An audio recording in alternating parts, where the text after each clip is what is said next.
Welcome to the What If It's Not Depression podcast. I'm your host, Dr. Achina Stein. Today, we are going to be talking about the busy brain. And I have a wonderful guest today by the name of Dr. Romie Mushtaq. She is a board-certified physician who brings together more than 2 decades of leadership in neurology, integrative medicine, and mindfulness. She's an award-winning speaker working with Fortune 500 companies, professional athletes, and global associations. Her brainSHIFT programs improve mental well-being and help to build a culture of wellness. Dr. Romie serves as Chief Wellness Officer for Evolution Hospitality, where she scaled a mindfulness and wellness program to over 7,000 employees. Her expertise is featured on the national media, such as NPR, NBC, TED Talks, and Forbes. Her first book, The Busy Brain Cure, is published by HarperCollins and is now for sale. You can learn more about her at drromie.com or join the brainSHIFT movement at Dr. Romie on social media. Welcome, Dr. Romie. Sorry, I'm saying Romie, but it's Romie. Sorry. Yeah. Dr. Achina, it is okay. You and I both have learned that way. And I've learned to accept it. You know that I'm a daughter of immigrants and English is my third language. And my full legal name was something in a small town in Illinois. People could never pronounce, or that of my brothers. So Romila, Javad, and Fraz became Romie, Jay, and Buddy. And then we find people even struggle with the Romie, and I get called Rumi, Rami, Rotini, all sorts of weird things. So I've just learned to respond to it all. And currently I serve as a now Chief Wellness Officer at Great Wolf Resorts, a new position I've started, I think, since we pitched this podcast to you in 2024. And most of the time I'm called Dr. Auntie as well now. So yes. Oh my gosh. Yeah. Well, I have the same experience. Dr. Achina, Dr. Achina, Dr. China, Dr. Stein, Stone, Stain, even. So yeah, and the combinations of all of those above. Right. Yes. And you just kind of learn to respond like, I think that's me. And some days when it's really off, you're like, I'm just going to pretend I didn't hear that, you know? Yes. Yes. Yes, I completely agree. So I'm always surprised that actually Siri says it right sometimes. Oh, you know what? If you have Siri in your corner, you are winning. Siri can never get my name right. People laugh when she will announce, or Alexa, that I have texted or called to someone. And here's a fun fact I don't think I've told on any podcast. My sister, I have no sense of direction. I am the only person that gets lost with Siri. So now Siri is just like, you fool, I told you to turn left back there, or crazy driver, it's a miracle we got here. You have arrived at your destination by some unforeseen miracle. That's how Siri addresses me now. Oh my gosh, that's hilarious. That's really hilarious. Well, I'm so happy to have you here, and I really am excited about your expertise and talking about the busy brain, especially, and burnout, and especially after having this huge pandemic that's burned out so many physicians and other professionals. But let's start with what inspired you? Where did you start this journey? Because I know you have your own health journey, which I love. I always love to have people talk a little bit about that and this timeline for you. Dr. Achina, I will say this story I have is not unique just to doctors. I know you have more than doctors listening to your podcast, and we certainly have a global audience, and I know they can't wait to hear your thoughts on the subject as well. It's why I'm so excited to be here with you. But I will say this, as I entered neurology at a time where less than 5% of brain doctors in this country were women. You and I share a very similar journey of being the one or the first or the only in the rooms in our respective specialties. And I loved my job. I just really want to be clear.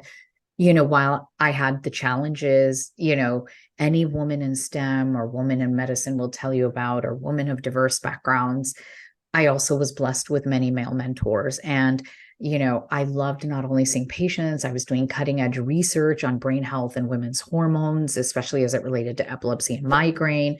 I was, teaching medical students and residents and winning awards for teaching. And, Yet there were days I felt like somebody else had the remote control to my brain. Mm. Like I couldn't predict. I would come in and be laser focused and get through a full day. And other days it felt like my brain cells were on fire. Mm. And this is before we were talking openly about mental health in the workplace, mental health awareness month, or let alone the term burnout in the vernacular of the medical system or the public at large. And I think I will just tell you, I was in a dark place and felt this sense of guilt and shame and all alone. And Mm. I'm here, as your podcast title is, to say it was not depression. I Mhm. did not fit the criteria of depression. There was something so much deeper going on. And I learned firsthand the sleep deprivation and chronic stress of being this overachiever, high achieving professional can cause physical disease, and chronic stress can kill you. It almost killed me. And I should have known better. I'm a brain doctor, for God's sake. Mm. And I woke up in 2010 after having very serious surgery, and in the hospital, laying there in recovery, realizing nothing I had learned up till now in medical school and my medical training was going to help me move forward. And here I am 14 years later in 2024, not only having healed myself and my own busy brain, having done the research and workplaces with large teams to say, if you're in that dark place and you feel alone, and your head is going to explode if one more person tells you, oh, just eat berries and breathe, and everything's going to be just fine. Right. You and I are here today for that conversation for the listeners. Yeah. Yeah, absolutely. Yeah. You really want to hear more and do a deeper dive into that. Please. Yeah. Yeah. But before we go into that, I mean, what occurred to me was, if anyone thought that you were depressed or thought you should be, given that diagnosis at any point, and maybe even offered, medication for depression because you had Yeah. supposedly some symptoms of depression, and with not having any other explanation, sometimes what happens is that people are given that prescription, and maybe it's not the most appropriate thing. For me, Dr. Achina, it was more, I will say I couldn't focus at work, and I was more anxious. Mm-hmm. And if I did try to sleep, I was having difficulty falling asleep and staying asleep. So I had more of the hyperactive brain, even though personally I was in that dark place. And so, one, I share this candidly in the book is, I had gone through a divorce at this time and thankfully was seeing a therapist. And I think what I will share was the great lengths I went to seek therapy in private and keep it private.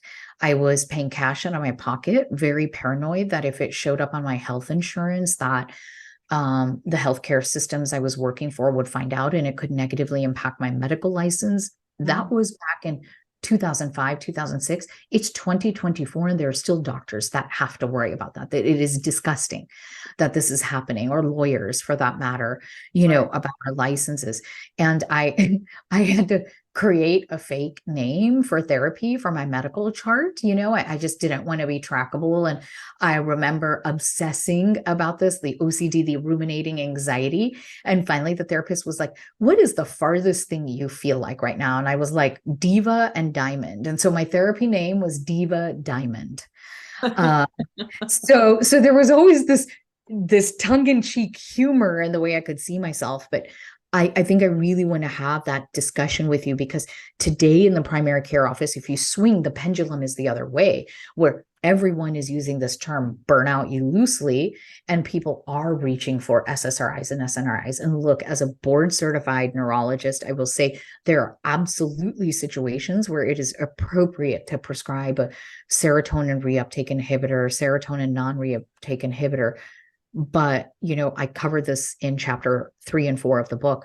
about 60 to 70% of the US population does not respond to that medication, and it's because we do not have the right diagnosis. And you and I both know this. And a fun fact, I mean, did you go through this in training? So I started my neurology residency training in the 1990s at the peak of that first wave of Paxil and Prozac coming out, and then the second doses.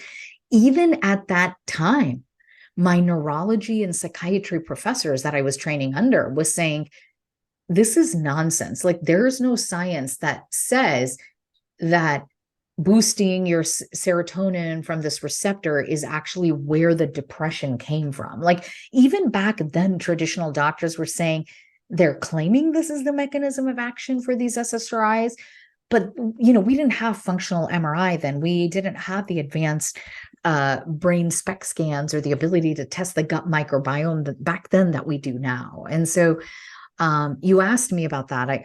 So I gave a long-winded answer to say, no, I was going through therapy. I think we talked about other anti-anxiety meds. They talked about ADHD meds in me. That wasn't going to help.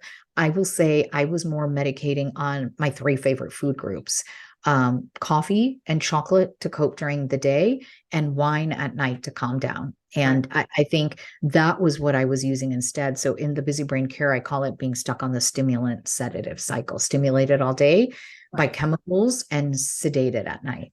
Right. Absolutely. And a lot of people are on that cycle. Yeah. Definitely. And it's self-medication of a sort, right? Well, it can be self-medication, that it's either excessive amounts of caffeine and alcohol at night, or I will say traditional medicine will add to it. So 85% of all prescription of neurostimulant drugs like Adderall, Vyvanse, Ritalin are used in the United States, and primarily by adults, not children with ADHD. And so that means that we are abusing these stimulant drugs like Ritalin as a high performing a performance drug. And I think so doctors are doing it too. And then people are so anxious during the day because they may not need the medication. It's a side effect. There's something going on that we didn't recognize. And the drug is, kind of aggravating that root cause we haven't dealt with. And then they're giving sedatives at night, like a prescription sleeping pill or anxiety pill. Right. And I think it's also important to state that these stimulants can actually cause mania and depression or mood instability. And yeah, absolutely. then given a diagnosis of cyclothymia and bipolar disorder when it's really a side effect of the medication. Yeah. It's really common, actually. And not one, the side effect of the medication, then not treating the underlying root cause. And then also, when you and I are going to unpack this, the chronic sleep deprivation, disruption of circadian rhythm, and then the nutrition, right? And so there's so much to unpack under that. Yes, but we'll get there. Yes. Absolutely. Yeah. So let's talk about this trend of glorifying stress and burnout and why it's so dangerous. What is going on? Can you just, there might be a lot of people who don't even understand what that actually even means. Yeah. I say this, so I speak now for a living. And I remember as we were going through the pandemic, there was so much advice out there that was starting to show up on social media. The 3 tips to bust stress before sleep, as an example. And what I saw was most of that information is outdated or incorrect. It's talking about an acute stress response. And our psyche collectively as a global consciousness, the individual brain, the neuroinflammation, look, the traditional medical literature all points to it. We are collectively not recovering from the mental health crisis of the pandemic, the second pandemic, right? And we're all under chronic stress. And what does that mean? That acute stressor, like I think of high achieving professionals you and I work with, there's an end of month report due. That's something you do every month. It'll tip you over the edge. And somebody's like, what happened? They do this report every month. Why did they just lose their gasket and quit their job? Well, it's because we're at mental capacity. That's chronic stress. And the sad thing is it's now glorified that I'm wearing stress as a badge of honor or a place of shame. Like, okay, I'm stressed as a working mom. You're stressed as a working mom. Who isn't stressed as a parent that is, has an employee job outside the home and in the home, raising children and managing a home? And that's the misnomer. I'm here to say you can actually succeed without stressing yourself out and break the stress success cycle. And because listen, I ain't gonna lie to you. You just read it in my bio. I am unapologetic, type A, success-driven professional, just turned 50 and loving what I've achieved in my career. If one more person tries to tell me to slow down, or any of my people, you know us, we'll run over you with our wearable tech and our designer shoes and say, what's my next life goal? But I'm not going to sacrifice my brain and my body like I did in my young 30s. Right, right. So tell us how you did that. What is it that you changed? Obviously, in what you wrote about in your book, you can give us the. Yeah, I was going to say, whoa, that's a loaded question. Like, I don't even recognize her that showed up on this interview today, thinking of the Romie that was like suffering, right? And I think I just got really like emotional for a second here, and why I paused, because I remember this moment that I want to share with your listeners. I was walking through the hospital corridors really suffering, and you could see it in my posture, and the designer clothes and labels could not cover it up. Not a single person asked if I was okay. They were gossiping about me. My EEG technicians and nurses told me, but nobody asked if I was okay. And it was the loneliest feeling in the world. Thank goodness I had loved ones. I had a therapist. And that moment that we sat down in the surgeon's office, and he was discussing with myself and my father, who was in the office with me, who's a doctor, and my mother, the gravity of the diagnosis, that this may be one of several surgeries. Do I have disability insurance? If I need chemotherapy, where was this going to happen? There was this moment that hope exited my soul. Like, if that's ever happened to you, you know what it feels like. Like, hope is departing and you're like, oh my God. And this darkness enveloped me. And today I sit here holding hope for others. And if you're like, what did I do? I think it was recognize that like I have these symptoms, and recognize that I wasn't alone. Other people do too. So we're going to talk about, is it a busy brain instead of depression? Number one. And number two, I think the most basic thing is getting a brain score. So can we start from there? Absolutely. Yeah. All ears. Yes. Yeah. So I think too often when I see high achieving clients through the work you and I both do, they've been mislabeled as depression. And I call it a busy brain, is that we're under chronic stress. There's a specific pattern of neuroinflammation that is happening, affects the hypothalamus and the circadian rhythm, and creates something that I call the busy brain, a triad of adult onset ADHD or difficulty focusing, ruminating anxiety, and insomnia, the difficulty falling asleep or difficulty staying asleep, and the midnight arousal. And it's the myriad of those three symptoms. That's a busy brain. Please do not label it as depression. While individually, some of those, inability to focus, ruminating negative thoughts, can be a feature of major depressive disorder, this is something really different. And we have something called the busy brain test. It's a validated neuropsychology test that I relabeled as a busy brain test so I could take it into companies. And between December 2020 and December of 2022, 17,000 people took this test as a part of our research. Wow. So that I could understand, what is chronic stress doing to our cognition, our mood, and our physical health. And so I say, we will put it in your show notes. It is for free on my website and my social media at Dr. Romie. Take that, because we know our credit score, right? We get alerts and TV commercials all the time. Like, do you know your credit score? Fix your credit score. We need to know our brain score. Right. And so get your brain score. And this is a case where a higher score is not a good thing. We want to be below 30. And in our research, in that period, we found about 82% of people have a busy brain. Today, as we look at aggregate data, we're still comparing, year over year data, 2020 to 21 and now 2024. We're seeing that still in our companies and teams, about over 75% of people are still suffering the negative impact of chronic stress. So that's number one. Like, I need you to face your brain and get your brain score. That's step one. Awesome. So just as an aside, how many of these people are given anxiety disorder diagnoses? maybe not depressive disorder, but maybe anxiety Yeah. disorders. Here's the thing, because we were just taking the 20 question test and it needed to go under prospective research and be de-identified data, we did not collect data on age or gender or comorbid diagnoses, right? Mm-hmm. But by storytelling or show of hands, because I'm in audiences of hundreds or thousands of people at a time, I think many people can relate Mm-hmm. to it.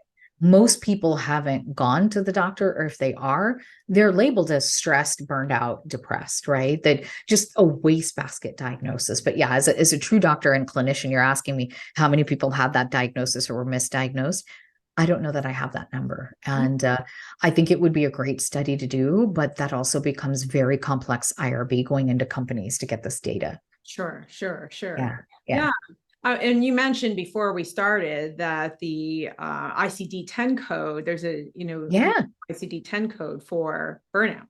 Burnout. Yeah. So again, when you and I were going through our medical training, Mhm. and even when I was sick, burnout was not an official diagnosis. It only started to show up around 2013, 2014 when I gave my TED talk. But even then, it was like a loose term. It wasn't until 2019 that the World Health Organization, so even before the pandemic, realized that this is a mental health crisis globally.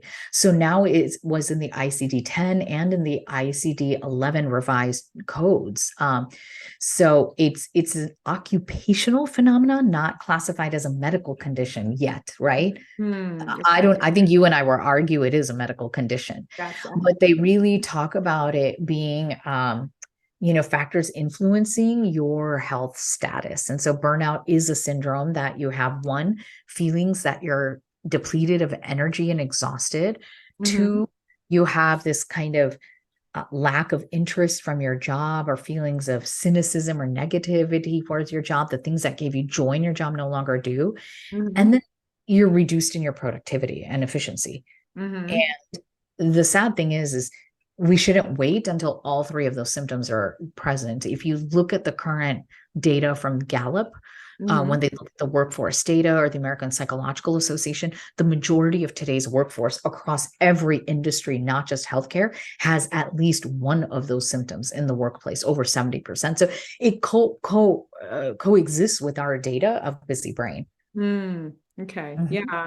I know you sort of alluded to it. And if you could say more about how this busy brain impacts productivity, it's, and I'm sure you have numbers to describe, right? Yeah. Yeah. Tell us It, more about that, because I'm you sure know, it's not just yeah, even in the workplace, it's also in the home, It's right? it's in the home. It's anything you need to do. When Yeah. you have a busy brain, you have a busy brain when your schedule is controlling you and you're not controlling your schedule or to-do list, whether it's in the home, in the workplace, or a combination of the two. What we see is that initial neuroinflammation and disturbance in circadian rhythm. First and foremost, your sleep-wake cycle is impacted, Mhm. but also 50 hormones in the brain and the body. When people hear the word hormones, we automatically may think of sex hormones in women, perimenopause and menopause, or testosterone in men, or adrenal fatigue, but it's much more complex than that. Mhm. And a key factor in this neuroinflammation, this same pattern of neuroinflammation, the elevation of interleukin 1s. I mean, back in neurology residency in the 1990s and early 2000s, we knew this was the same neuroinflammation that was seen in dementia, in Alzheimer's, and that would eventually create the plaque. So bottom line, what you're seeing is one of the earliest symptoms is affecting your cognition, your executive function.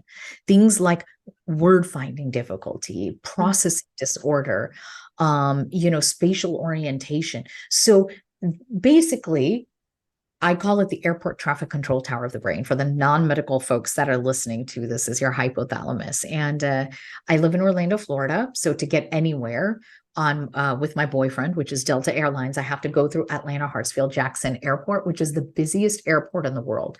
Wow. And it has global connections. So if a storm comes through the Atlanta Hartsfield Jackson Airport, not only are the flights grounded from taking off or coming in Atlanta, it's a problem globally. And flights start to get delayed or canceled in New York, LA, Hong Kong, Dubai, Mhm. London Heathrow within minutes.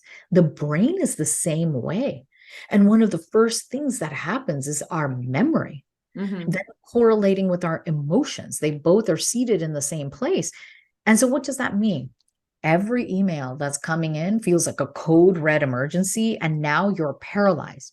You can't decode what is something that's really maybe emergent or urgent, and what's a daily task that you need to either do or delegate. Mm-hmm. And that's what happens. So you can imagine, think of it as your airport traffic control tower that functions with your memory and your mood is congested or shut down. It's going to take a lot longer for that plane to take off and land. It's like for you to get that task executed and completed. We know physical tasks can take 3 times as long as mental tasks as 5 times as long. So a physical task like folding your laundry and you lose focus or you can't get through it. A mental task would be reading and writing a work report. Right, right. You mentioned, word finding difficulties. There's these early symptoms, which we would probably define as subjective impairment, right? Cognitive impairment, which is not really a diagnosis. So, there's mild cognitive impairment, which is even worse. So people say, oh, I can't remember that person's name. I guess I'm getting old. Like, no, you're not getting old. This is only a sign or a symptom of what you're defining as neuroinflammation. And I'd love for you to talk a little bit more about what does that really mean, neuroinflammation? What are some of the root causes of neuroinflammation? And just by the way, everyone, those root causes are probably the same for depression and anxiety and dementia and these neurological symptoms that people have. So neuroinflammation can come from a wide variety of causes that you've covered on your podcast, anything from a viral infection, parasite infection to autoimmune disease. We're dealing with long COVID symptom right now as a proposed autoimmune mechanism for brain fog, hormonal imbalances, nutritional deficiencies. The list is longer than my shoe collection, right? When I specifically look at busy brain and what just chronic stress alone will do. So basically what I'm saying is my brain was functioning great. And then chronic stress started to, kick in. And there's a particular pattern of neuroinflammation that we see is elevated interleukin-1. And this is really big. This was started to get diagnosed in the medical literature and the neuropsychiatric literature about 7 to 8 years ago now. Mm-hmm. We knew these patterns existed, to your point, for depression, anxiety, dementia, Parkinson's, MS, all the things. But just chronic stress alone, we started to see this pattern. And again, it was specifically affecting the SCN nucleus and the hypothalamus and your circadian rhythm. So that affects 2 key pathways, your autonomic nervous system and your hypothalamic pituitary adrenal axis, which is your entire hormonal axis beyond just sex hormones. So when those 2 things were impacted, we start to see other imbalances. And in the busy brain, I call it brain-SHIFT is the protocol that we're healing. And the shift in brain-SHIFT is an acronym for the 5 key areas of the root causes that I'm looking for. S is for sleep or circadian rhythm disturbance, right? So all the amount of generic sleep tips are not going to help. We need to dig deeper. Mm-hmm. H is looking for hormonal deficiencies and specifically thyroid in men and women. I is other markers of inflammation that may be off from the chronic stress or burnout or were there already that were missed. A vitamin D3 deficiency, methylation disorders, insulin dysregulation. F is food, how we fuel ourselves. Right. And T is technology, the role of digital devices. And so those were the 5 key root causes that I look at if your busy brain score is above a 30. Wow. Yeah. Yeah, I use a SHIFT protocol myself, but I have different. Tell me what's in yours. Yeah. Well, S is for stress. H is for hormones. I is for infections, chronic infections. Yeah. Is for foods, and T is for toxins. But a lot of those things that you talk about fall in those different categories. Different categories. Yeah, it is. Here's my food thing that will raise the eyebrow of every colleague in integrative and functional medicine. Mm-hmm. I don't believe in diets or cleanses at all. Mm-hmm. And when you look at the neuropsychology literature behind it, especially functional medicine, the traditional functional medicine cleanse of eliminating and maybe re-adding food things can actually make a busy brain and neuroinflammation worse. And it's creating trauma tracks in the brain around food and meals. Mhm. And I feel very strongly. I am a chief wellness officer now of over 12,000 employees. Diversity and belonging is very important. Most of the nutritional protocols that are preached in the integrative functional medicine community are not inclusive. They don't take cultural, religious background into consideration.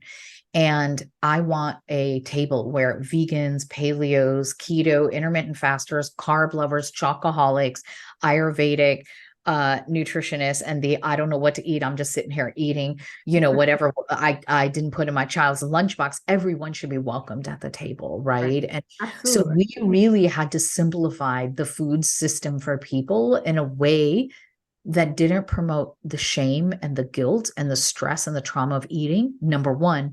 And number two, still healed the inflammation. And that's exactly what we did. And I have to share this with you, as a speaker, of course, it's a great honor and ego, but you really realize you're being of service when you get a standing ovation. And that doesn't always happen to me. There's been one moment in my career, I had a standing ovation in the middle of my talk. And that was with the American Counseling Association, a room of over 2,000 counselors and therapists. And in the middle of the BrainSHIFT protocol, when I got to, we don't believe in the toxic diet culture, we will not put anybody on a diet cleanse, I had a standing ovation. And I think this is really important for anybody that was like, ooh, what cleanse is she going to promote? I want to tell our community, stop that. Yeah, yeah. No, I completely agree with you to some extent, especially Yeah. in a community, and connection is extremely important. Or loneliness Yes. is it is extremely stressful, and you don't want to be left out and feeling like you're different or wrong or yeah. So I mean, I think it's always a matter of a And balance. Yeah, judgment, right? I've absolutely. watched in our community, Mhm, people will look when you sit down of what's on your plate. mhm, And if I have fish or meat, I'm being judged loudly by the vegan and vegetarians. Or if I mhm. choose a vegetarian meal, the paleo people will judge. And I only name those two groups. We all judge. Right. And so I actually say this is we don't start a nutrition protocol until week 5 of our 8-week protocol, because the first 4 weeks are about restoring our circadian rhythm and rest. And week 5, we start the most basic nutrition protocol that people are able to follow and love. And this is Mhm. this idea that the most toxic thing you can do for a busy brain is combine caffeine and a high glycemic carbohydrate Oh, absolutely. that is disrupting not only the insulin regulation in the pancreas, but also in the brain, the insulin receptors in the brain. And so that if you're going to choose a meal with white sugar, white flour, white potatoes, white rice, any high glycemic carbohydrate, then no caffeine for an hour before or after. Mhm. The additive combination effect of the stimulation of the adenosine receptors of caffeine in the brain and then the stimulation of insulin receptors actually will promote the neuroinflammation and promote this symptom of difficulty focusing or anxiety, this anxiousness, the two that go hand in hand. And so you do one or the other. And listen, most people that tend to be the high achieving professionals that come towards busy brain, they're like, I ain't giving up my caffeine, Dr. Romie. So no problem. I will give it up. Right. But what it also allows is by the time you've stopped restored sleep, the stress eating typically mitigates and you're really wanting comfort food. And in my book, you read the story of my grandmother's lamb biryani. Mhm. That at any integrative functional medicine conference, I wouldn't be able to eat publicly, right? People would judge, but it is a food that is tied to a core memory of joy in my Sure. life. And Yeah, we all have those foods that absolutely. we love from religious holidays, families, ancestry, state of origin. And Mhm. so we actually tell people schedule comfort food once to twice a week. And to your point, bonus that it should be with others in connection. Absolutely, absolutely. I mean, that's one of the reasons why we don't do food sensitivity testing up front, Ah, I because was going to everyone's ask gonna how light you up. do it in your protocol. Yeah, Yeah. yeah. Everyone lights up like a Christmas tree, and so and what people used to do is remove all of those foods and then really create another problem, orthorexia, basically, and Yes. that just Yes.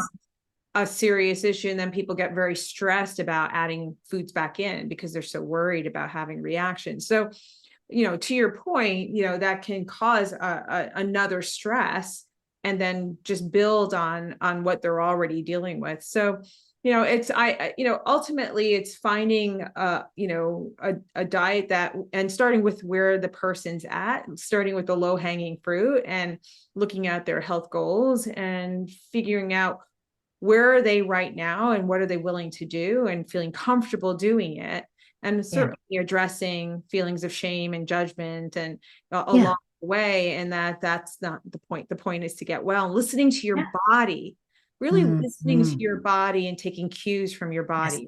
But when we have a busy brain, that cue, that intuition, I call it the internal soul compass, it can be blunted by voices of self-judgment. And in the book, we make it funny, but it's really true.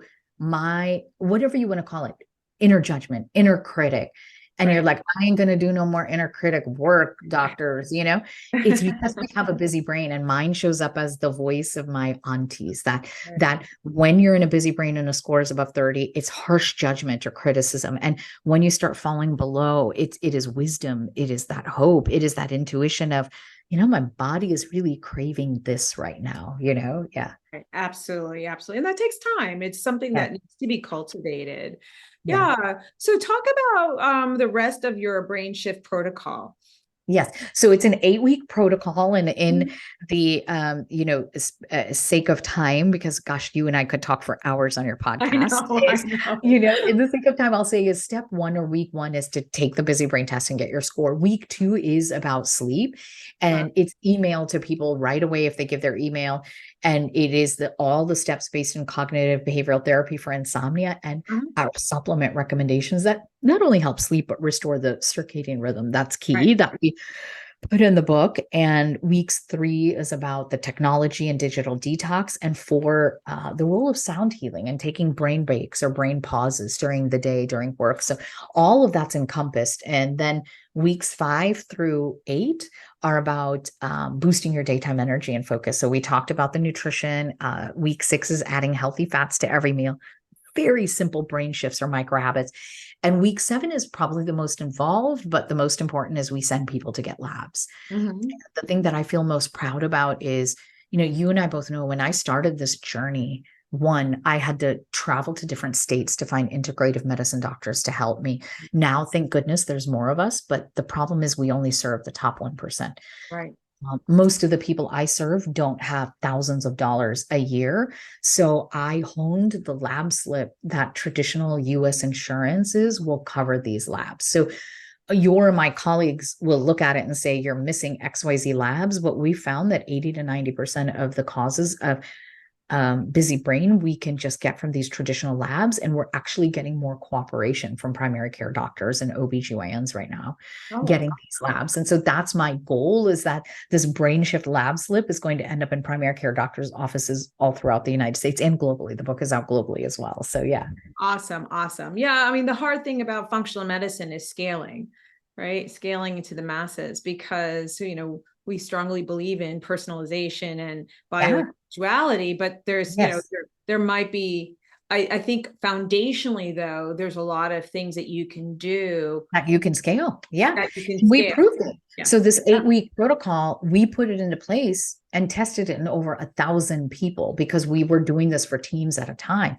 We actually found it worked better because in cohort-based learning, you're more likely to adapt these micro habits, especially one of wellness, and it boosted team morale and employee engagement. And so the CEO and CHROs were happy. So I actually do feel like I did this, is I created a protocol based in integrative medicine and traditional science that we've scaled to heal busy brain and get to the root cause of burnout. And it's exciting. It's kept me healthy and well. 14 years later, all praise to God, I didn't need a second surgery. I will tell you, most days I feel cognitively better now at age 50 than I did at 25 when I graduated medical school. Right. And it's yeah, we're celebrating being on the USA Today, Amazon Audible bestseller list, and now 8 languages being published this year. So Oh, that is it awesome. is scaling, girl. It can be done. For all the colleagues that are listening, it can be done. Go out and do it because the world needs to know how to heal the root causes of diseases. Right. Absolutely. Absolutely. Yeah. So we're kind of out of time, but like I said, I could talk about this forever. I'm going to give you a chance to share one quick tip for immediate relief from a busy brain. I know I'm going to have everybody go to your questionnaire or quiz. But what can people do right now for immediate relief? Oh my God, my brain is spinning to pick that one thing. And I think my intuition is saying for all the women listening, you've heard it on many of Dr. Achina's podcasts before, please, please go get a full thyroid panel from your doctor and demand the full thyroid panel. If they're not listening, find another doctor, or we've partnered with Rupa Health for the brainSHIFT and very low cost. You can get that. 1 in 8 women in the United States has subclinical thyroid disease. For women of color like us, 1 in 4. Mhm. And most of us present with neuropsychiatric symptoms. I can't focus and I'm anxious. And I Mhm. think that would be the one thing I would ask for people to do. Yeah. Awesome. Awesome. Thank you so much. You have a whole whirlwind wind of information. Everybody get her book. I think it's really different compared to other functional medicine or root cause medicine types of books, integrative medicine, whichever you want to call it. Yes. And so I really appreciate your time. You're so busy, and really appreciate your time and sharing your information with us. And I really wish you well on your continued journey. Oh, right back at you. And thank you for modeling what it's like to support another woman in medicine, another colleague. And may your mission continue to bless and people understand that it's not depression. And go and share this podcast and give it a 5-star rating in iTunes. Yes. Thank you. Thank you so much.